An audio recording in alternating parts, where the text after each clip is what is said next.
Hello everyone, welcome to ClassFix board exams, which is part of ClassFix Academy. আজিৰ এই ভিডিঅ'ত আমি আলোচনা কৰিম হায়াৰ সেকেন্ডাৰী সেকেন্ড ইয়াৰৰ এটা ইম্পৰ্টেন্ট টপিক যেটো হৈছে তোমালোকৰ methods of estimating national income অৰ্থাৎ জাতীয় আয় গণনাৰ পদ্ধতিসমূহ। সো খুব ইম্পৰ্টেন্ট টপিক হয়, ইয়াৰ পৰা প্ৰতি বছৰে পৰীক্ষাত কোৱেশ্চন আহে। সো এই বেলি যদি পৰীক্ষাত কোৱেশ্চন আহে তোমালোকে যাতে এৰি আহিব নালাগে,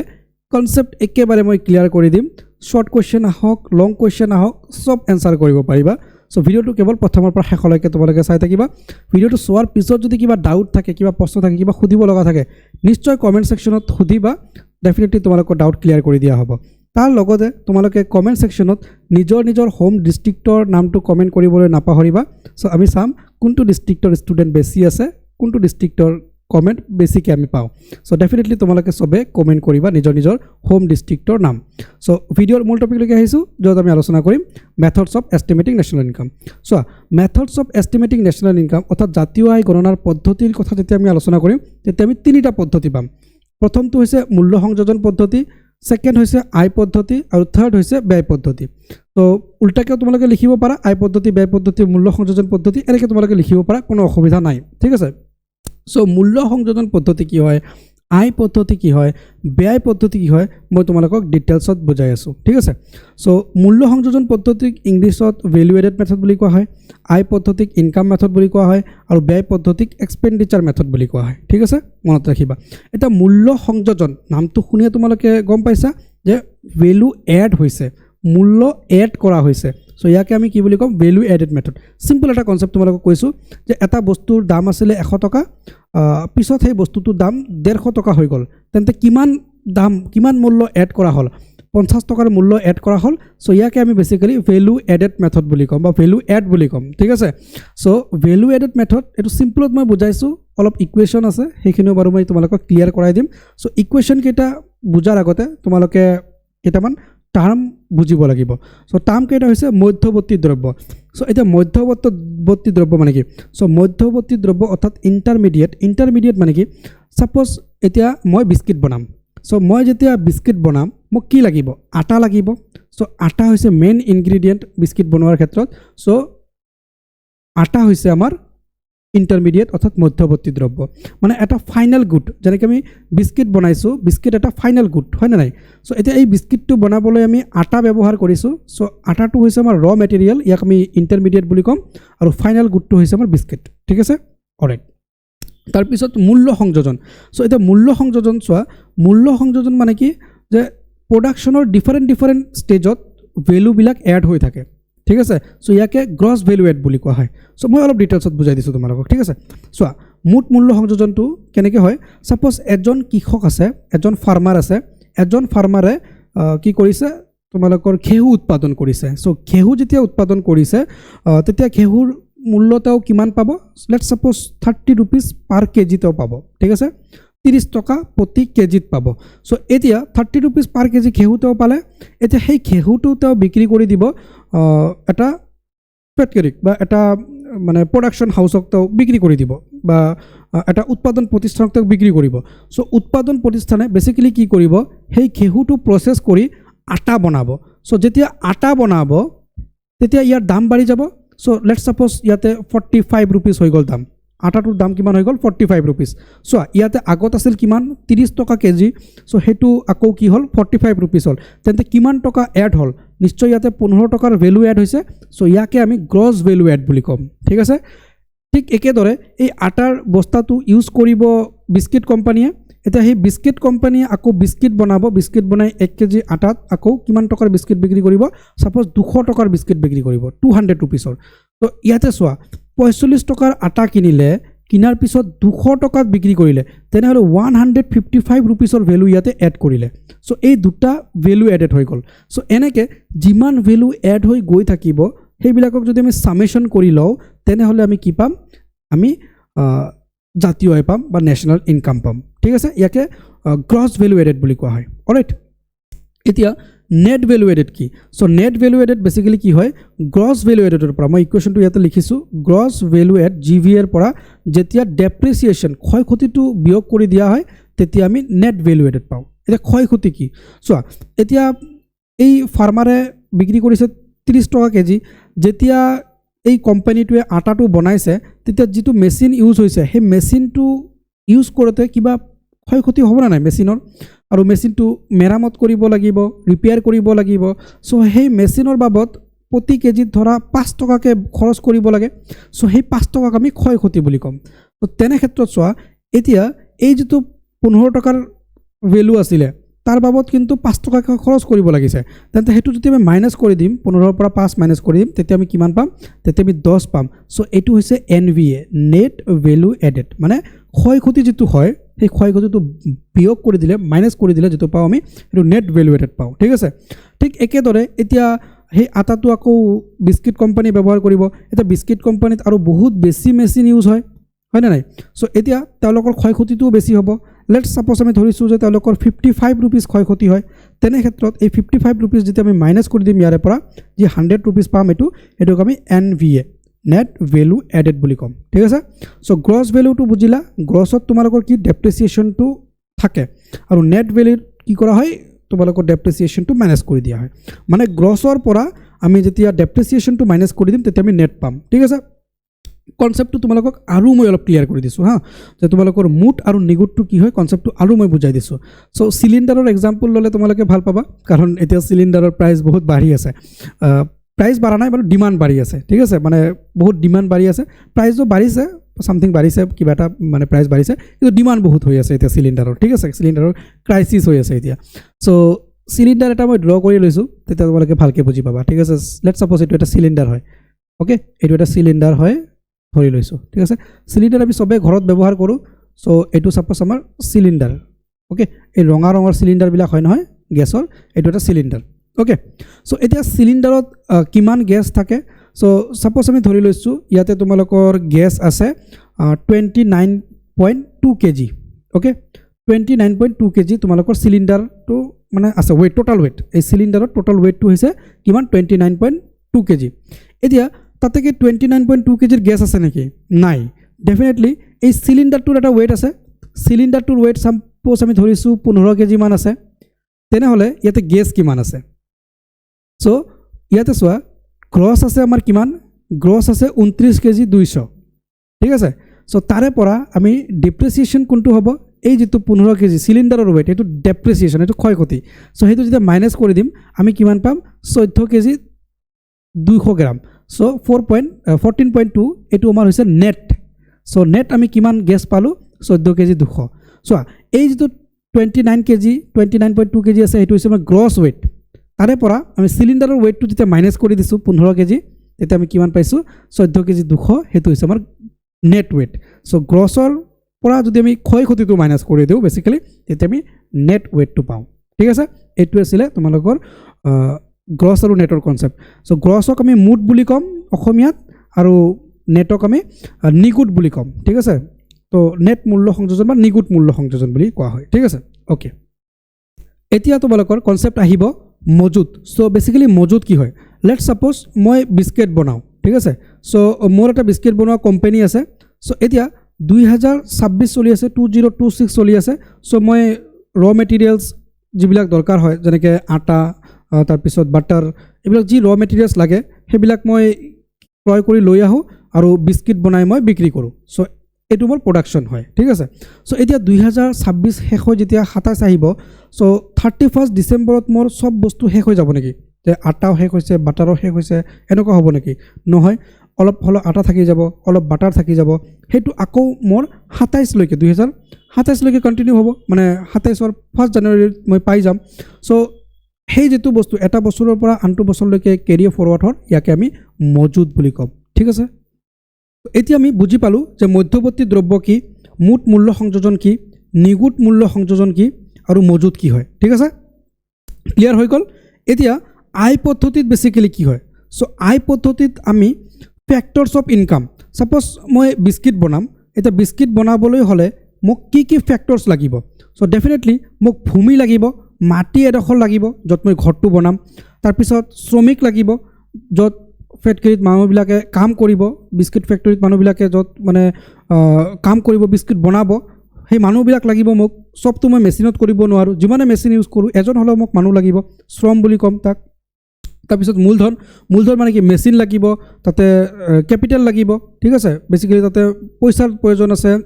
তাৰপিছত মেচিনৰ প্ৰয়োজন আছে। চ' ইয়াক আমি মূলধন বুলি ক'ম। আৰু উদ্যোক্তা মানে কি অৰ্গেনাইজেশ্যন বা এণ্টাৰপ্ৰেনৰ। তো তোমালোকৰ উদ্যোক্তাৰ প্ৰয়োজন আছে, যেনেকৈ এতিয়া বিচ ফাৰ্ম আছে, ব্ৰিটেনিয়া আছে, এইবিলাক হৈছে কোম্পেনী। চ' সেই কোম্পেনীবিলাকে কি কৰি আছে, বিস্কিট বনাই আছে। চ' লেণ্ড ইউজ কৰি আছে, লেবাৰ ইউজ কৰি আছে,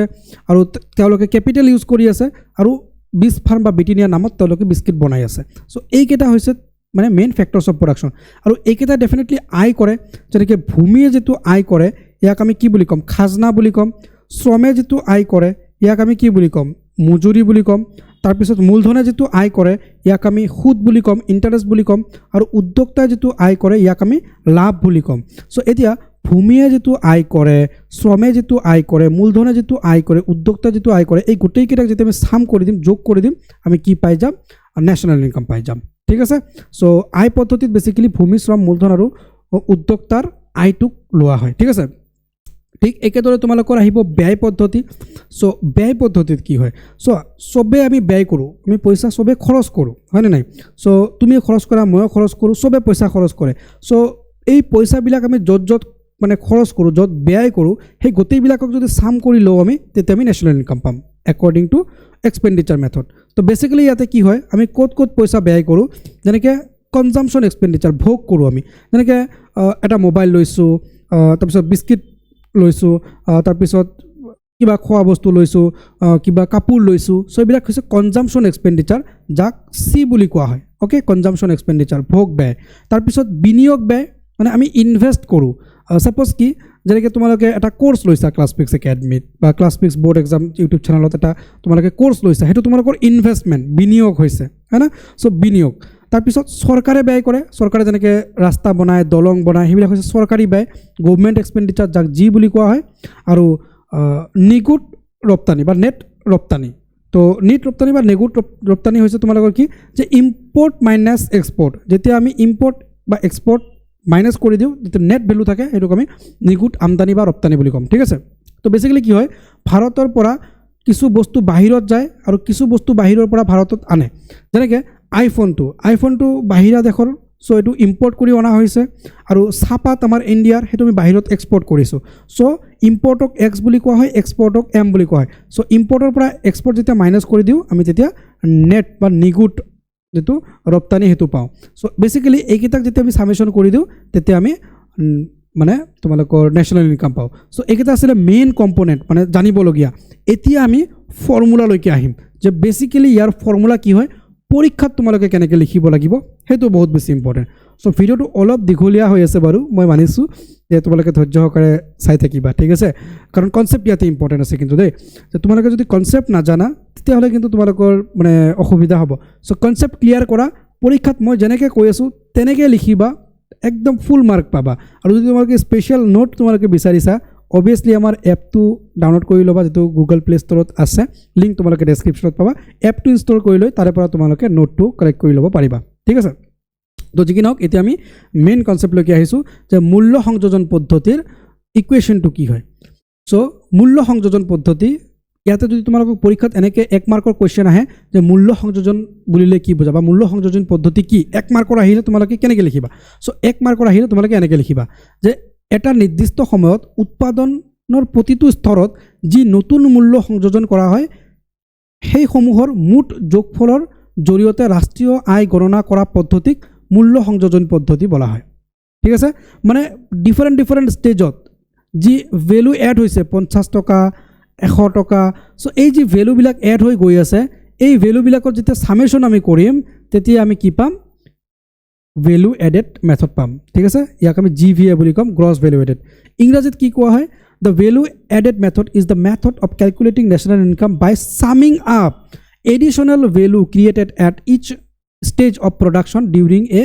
গিভেন পিৰিয়ড। এটা নিৰ্দিষ্ট সময়ত যিমান মানে তোমালোকৰ ভেলু এড হৈ আছে, যিমানটা লেভেলত ভেলু এড হৈ আছে, সেই গোটেইকেইটাক যদি আমি ছামেশ্যন কৰি দিওঁ, যোগ কৰি দিওঁ, তেতিয়াহ'লে আমি কি পাম, গ্ৰছ ভেলু এডেড পাম, ঠিক আছে। এতিয়া আমি ইয়াক ইকুৱেশ্যনত কেনেকৈ লিখিম। চ' জাতীয় আয় অৰ্থাৎ ইয়াতে আমি GDPৰ কথা পাম সো বেসিক্যালি জাতীয় আয় বুলি ক'লে ন্যাশনাল ইনকাম বুলি ক'লে NNPFC আমি পাওঁ সো NNPFC নহয় ইয়াতে GDP বুলি লিখিছোঁ আমি গ্ৰছ ডমেষ্টিক প্ৰডাকশ্যন ওকে GDPৰ পৰা NNPFC কেনেকৈ উলিয়াব পাৰি হেতু আমি ডেফিনেটলি আলোচনা কৰিম বাৰু নেক্সট ক্লাছত মানে বেসিক্যালি ক্ষয় ক্ষতি কৰি জিৰ পৰা এন গ্ৰছৰ পৰা নেট আহিব লাগে ডেপ্ৰিচিয়েশ্যন মাইনাস কৰিব লাগে মাৰ্কেট প্ৰাইচৰ পৰা ফ্যাক্টৰ কষ্ট আমি কেনেকৈ উলাব লাগে এই গোটেইখিনি আমি ডিসকাশন কৰিম বাৰু ওকে একদম ডিটেইলছত তোমালোকক ইকনমিক্স পঢ়াই দিম আমি একো টেনশন ল'ব নালাগে কেৱল চেনেলটো ফলো কৰি ৰাখিলে হ'ল ঠিক আছে সো এতিয়া গ্ৰছ ভ্যালু এডেড মূল্য সংযোজন কি হয় হেতু মই বুজাইছোঁ এতিয়া মূল্য সংযোজনৰ ওপৰত যদি কোৱেশ্চন আহে যে what is gross value aided তেন্তে কেনেকৈ লিখিবা তো এনেকৈ লিখিব লাগিব মুঠ মূল্য সংযোজন অৰ্থাৎ উৎপাদন প্ৰক্ৰিয়াত কোনো সংস্থা বা খণ্ডই যি মুঠ উৎপাদনৰ মূল্যৰ পৰা মধ্যৱৰ্তী ব্যৱহাৰ বাদ দিলে যি মূল্য থাকে তাক মুঠ মূল্য সংযোজন বলা হয় ঠিক আছে সো ইংৰাজীত gross value added is the value of output produced by a firm or a sector minus the value of intermediate consumption মানে কি আউটপুট হৈছে সাপোজ কিমান 150 টকা মানে আটাটো ব্যৱহাৰ কৰি মই বিস্কিট বনাইছোঁ 150 টকাৰ এতিয়া আটা কিমান টকাৰ ব্যৱহাৰ কৰিছোঁ 100 টকাৰ সো আটাটো হৈছে ইণ্টাৰমিডিয়েট সো আউটপুট পাইছোঁ 150 টকাৰ মাইনাস কৰি দিছোঁ এই যি 50 পাইছোঁ এই 50টো হৈছে আমাৰ ভ্যালু এডেড ঠিক আছে সো GVR ফৰ্মুলাটো কি গ্ৰছ ভ্যালু এডেডৰ ফৰ্মুলা হৈছে আউটপুট মানে ভ্যালু অফ আউটপুট বা আউটপুট ভ্যালু মাইনাস ইণ্টাৰমিডিয়েট কনজাম্পশ্যন কিমান বস্তু তাতে ব্যৱহাৰ কৰা হৈছে ঠিক আছে অলৰাইট সো এতিয়া আমাৰ GDP কেনেকৈ ক্যালকুলেট কৰা হয় এটা ফ্যাক্টৰী আছে য'ত বিস্কিট বনোৱা হয় তাতে কিমান ভ্যালু এড হৈছে হেতু আমি ল'ম এটা ফ্যাক্টৰী আছে য'ত তোমাৰ কিবা বেলেগ বস্তু প্ৰডাকশ্যন হৈ আছে হেতুৰ আমি কিমান ভ্যালু এড হৈছে হেতু ল'ম তাৰ পিছত তোমালোকৰ নেক্সট থাৰ্ড ফ্যাক্টৰীত আৰু কিবা বেলেগ প্ৰডাকশ্যন হৈ আছে হেতু ল'ম এনেকৈ n নাম্বাৰ n মানে কোনো লিমিটেশন নাই যিমান থাকিব হিমান যদি 1000 থাকে 1000 10000 থাকিলে 10000 সো যিমান কেইটা ভ্যালু এডিশন হৈ আছে সো সেই গোটেই কেইটাক যদি আমি একেলগে সাম কৰি দিও তেতিয়া হলে আমি কি পাম GDP পাম ঠিক আছে সো ইয়াক আমি এটা ইকুৱেশ্যনত এনেকৈ লিখিব পাৰো GDP is equal to summation বা sum I is equal to 1 I মানে কি এটাৰ পৰা স্টাৰ্ট হৈ n লৈকে যিমান কোম্পানী আছে ওকে মানে বেসিক্যালি ইকুৱেশ্যনটো এনেকুৱা লিখা আছে ন so sum I is equal to 1 n so মানে একৰ পৰা আৰম্ভ হৈ n লৈকে যিমানটা ভ্যালু এড হৈছে গোটেই কেইটা গ্ৰছ ভ্যালু এডেড আমি কি কৰিম সাম কৰিম সো ইয়াকে আমি কি বুলি কম মূল্য সংযোজন পদ্ধতিৰ ন্যাশনাল ইনকাম একাউন্টিংৰ মেথড ঠিক আছে এতিয়া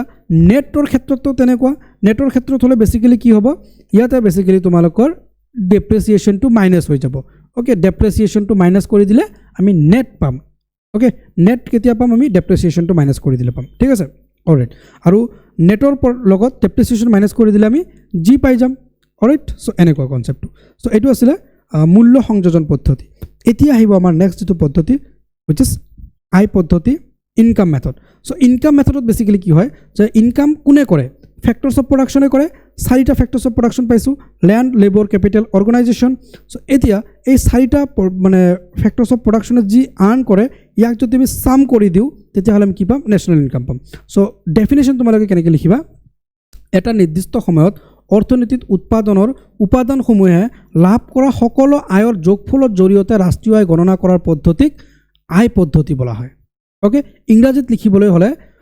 income method is a method of calculating national income by summing up all the incomes earned by factors of production in an economy মানে কি সো এতিয়া সোয়া factors of production কি কি আছে land labor capital organization আছে so land labor capital organization কি মানে পায় রেমুনারেশন পায় পয়সা পায় যেনেকৈ ওয়েজ কোনে পায় ওয়েজ পাই আছে লেবৰে ৰেন্ট কোনে পাই আছে ভূমি অৰ্থাৎ ল্যান্ডে তাৰপিছত ইন্টারেস্ট কোনে পাই আছে ক্যাপিটালে পাই আছে প্রফিট কোনে পাই আছে অর্গানাইজেশনে পাই আছে সো এতিয়া এইকেইটাক সামেশন কৰি দিলে আমি কি পাম ডেফিনেটলি ন্যাশনাল ইনকাম পাম সো এতিয়া ওয়েজ কিন্তু এজন মানুহৰ নহয় দে সো এটা দেশত যিমান মানুহ কাম কৰি আছে সবৰে ওয়েজ আমি কি কৰিম এড কৰিব লাগিব সবৰে ওয়েজ আমি লম লৈ কিনে ওয়েজ টু কম সো তাৰপিছত ৰেন্ট গোটেই দেশত যিমান ৰেন্ট কালেক্ট হৈ আছে যিমান ঘৰ আছে গোটেই দেশত সব বিলাকৰ যদি আমি ৰেন্ট কালেক্টিভলি আমি লৈ লওঁ তেতিয়া হলে ইয়াক আমি ৰেন্ট বুলি কম মানে যেহেতু দেশৰ কথা চিন্তা কৰি আছো আমি তাৰপিছত ইন্টারেস্ট এটা দেশত যিমান ইন্টারেস্ট হৈ আছে যিমান আমি সুদ পাই আছো এটা দেশত হেতু আমি এড কৰিব লাগিব আৰু অৰ্গেনাইজেশ্যনে যিমান প্ৰফিট পাই আছে চব আমি এড কৰিব লাগিব তো ইকুৱেশ্যন হিচাপে যদি আমি লিখিব লাগে চ' কেনেকৈ লিখিব লাগিব এনেকৈ GDP is equal to WI চ' এই চোৱা চাম I is equal to 1 to n WI মানে কি এই পৰ্চনটো মই তোমালোকক বুজাইছোঁ চ' WI মানে কি চ' WI হৈছে তোমালোকৰ ways of a particular person ঠিক আছে এতিয়া আইটো কি একজন মানুহৰ পৰা আৰম্ভ কৰি n মানুহ যিমান মানুহ আছে গোটেই সোমাই লৈছে চ' সেইকাৰণে WI এনেকৈ লিখা হৈছে ঠিক একেদৰে তোমালোকৰ প্ৰফিট তাৰপিছত ইয়াতে ইণ্টাৰেষ্ট আৰু ইয়াতে ৰেণ্ট হ'ব চৰি তোমালোকৰ ৱেজ তাৰপিছত ৰেণ্ট R হ'ব তাৰপিছত ইণ্টাৰেষ্ট এণ্ড প্ৰফিট চ' এনেকুৱা এইটো হ'ল ইকুৱেশ্যন চ' এইটো লিখিব লাগিব চ' এটলিষ্ট তোমালোকে যদি আই পদ্ধতি পৰীক্ষাত কুৱেশ্যন আহে তেনেহ'লে যদি এইখিনিও লিখি আহিব পাৰা যদি অসমীয়া মিডিয়ামৰ ষ্টুডেণ্ট হয় চ' এইখিনি লিখিবা তাৰপিছত তোমালোকে এইখিনি লিখি দিবা আৰু ইংৰাজী মিডিয়ামৰ ষ্টুডেণ্ট হ'লে তোমালোকে এইখিনি লিখিবা তাৰপিছত এইখিনি লিখিবা তেতিয়াহ'লে তোমালোকে মাৰ্ক পাবা ঠিক আছে চ' এইটোৱে আছিলে আই পদ্ধতি আৰু ডিটেইল নোটটো মই ডেফিনেটলি তোমালোকক প্ৰভাইড কৰিম এতিয়া তোমালোকৰ যিটো লাষ্ট মেথড সেইটো হৈছে এক্সপেণ্ডিচাৰ মেথড ব্যয় পদ্ধতি চ' বেচিকেলি ব্যয় পদ্ধতি কি ব্যয় পদ্ধতিত ৰাষ্ট্ৰীয় আয় গণনা কৰা হয় এটা নিৰ্দিষ্ট সময়ত অৰ্থনীতিৰ ভিতৰত চূড়ান্ত সামগ্ৰী আৰু সেৱাত কৰা মুঠ ব্যয়ৰ যোগফল এতিয়া ফাইনেল গুডৰ ওপৰত যেনেকৈ বিস্কিট এটা ফাইনেল গুড হয় মানে সেইটো ডাইৰেক্টলি আমি কনজিউম কৰিছোঁ তাৰপিছত তোমালোকৰ যেনেকৈ মোবাইল এটা সেইটো ফাইনেল গুড হয় চ' ফাইনেল গুডত যিমান আমি এক্সপেণ্ডিচাৰ কৰিছোঁ খৰচ কৰিছোঁ সেই গোটেইকেইটাক যদি আমি চাম কৰি লওঁ তেতিয়াহ'লে আমি কি পাম এক্সপেণ্ডিচাৰ মেথডত পাম ইংৰাজীত যদি তোমালোকে লিখা এনেকৈ লিখিব লাগিব the expenditure method measure national income by adding up all the expenditures made on final good and services in an economy during a given period এটা নিৰ্দিষ্ট সময়ত আমি ফাইনেল গুডত যিমান আমি খৰচ কৰোঁ তাক যদি আমি চাম আপ কৰি দিওঁ তেতিয়াহ'লে আমি ব্যয় পদ্ধতিত এক্সপেণ্ডিচাৰ মেথডত আমি ইনকাম পাম ঠিক আছে চ' তাৰ বাবে আমি কি কৰিব লাগিব কি চাম কৰিব লাগিব GDP পাবলৈ হ'লে চ' C অৰ্থাৎ আমাৰ consumption expenditure I is equal to investment expenditure G is equal to government expenditure আৰু X - M অৰ্থাৎ ইম্পৰ্ট এক্সপৰ্টক যেতিয়া আমি এক্সপেণ্ডিচাৰটো এড কৰি ল'ম তেতিয়া আমি ব্যয় পদ্ধতিত নেশ্যনেল ইনকাম পাম ঠিক আছে চ' এতিয়া GDP পাম চ' বেচিকেলি GDPটোক আমি এনেকৈ লিখিব লাগিব ইকুৱেশ্যনত যে 1 পৰা n লৈকে যিমান কনজামশ্যন এক্সপেণ্ডিচাৰ আছে ছাপ'জ মই কনজামশ্যন এক্সপেণ্ডিচাৰ কৰিছোঁ তুমি কৰিছা আৰু কোনোবাই কৰিছে আৰু কোনোবাই কৰিছে যিমান কনজামশ্যন এক্সপেণ্ডিচাৰ আছে চবৰে বিলাক ছামেশ্যন কৰি 1 পৰা n লৈকে যিমান কনজামশ্যন আছে চব এড কৰি আমি ল'ব লাগিব তাৰপিছত যিমান ইনভেষ্টমেণ্ট আছে মই ইনভেষ্ট কৰিছোঁ তুমি ইনভেষ্ট কৰিছা আৰু কোনোবাই ইনভেষ্ট কৰিছে চববিলাক একেলগে ল'ম তাৰপিছত গভৰ্ণমেণ্টে ৰাস্তা বনাইছে দলং বনাইছে যিমান খৰচ কৰিছে গভৰ্ণমেণ্টে চব একেলগে ল'ম তাৰপিছত ইম্পৰ্ট এক্সপৰ্ট যিমান হৈছে চববিলাক একেলগে লৈ কিনে আমি যেতিয়া ছামেশ্যন কৰি দিম তেতিয়া আমি ব্যয় পদ্ধতিত আমি নেশ্যনেল ইনকাম পাম ঠিক আছে তো বেচিকেলি GDP পাম চ' এতিয়া ক্লিয়াৰ হৈ গ'ল চ' আমি নেশ্যনেল ইনকাম কেনেকৈ মেজাৰ কৰিব পাৰি বা এষ্টিমেট কৰিব পাৰি চ' তিনিটা মেথড আছে এটা হৈছে ভেলু এডেড মেথড এটা হৈছে ইনকাম মেথড এটা হৈছে এক্সপেণ্ডিচাৰ মেথড তিনিটা মেথডৰে কনচেপ্ট ক্লিয়াৰ হৈ গ'ল চ' খুব ধুনীয়াকৈ এতিয়া পৰীক্ষাত লিখিব পাৰিবা ইয়াৰ যদি নোটটো তোমালোকে বিচাৰা যে স্যাৰ আমাক নোটটো লাগে কাৰণ বৰ্ড কুৱেশ্যন আহিলে বা লং কুৱেশ্যন আহিলে তোমালোকেতো এইখিনি লিখিলে নহ'ব চ' এতিয়া যদি শ্বৰ্ট কুৱেশ্যন আহে 2 মাৰ্কৰ ব্যয় পদ্ধতি লিখিব লাগে তেতিয়াহ'লে তোমালোকে এইখিনি লিখি দিব পাৰা একদম 2ৰ ভিতৰত 2 পাবা 1 নম্বৰ তোমালোকৰ ইফাল নহয় কিন্তু বৰ্ড কুৱেশ্যনত বেছিকৈ লিখিব লাগিব চ' সেই নোটটো তোমালোকে আমাৰ এপত বেটছ আছে বেটছ জইন কৰিলে পাই যাবা চ' বেটছটো তোমালোকে জইন কৰিবা একদম মিনিমাম ফি আমি লৈছোঁ মাত্ৰ 999 টকাত গোটেই বছৰৰ কাৰণে আমি পঢ়াই আছোঁ বেটছটো জইন হৈ ল'বা আৰু ফ্ৰী ক্লাছবিলাক আমাৰ ইউটিউব চেনেলত পাবা চেনেলটো ছাবস্ক্ৰাইব কৰি বেল আইকন প্ৰেছ কৰি ৰাখিবা আৰু যদি অলৰেডি ছাবস্ক্ৰাইব কৰিছা তাৰ বাবে অসংখ্য ধন্যবাদ bye bye take care see you in the next class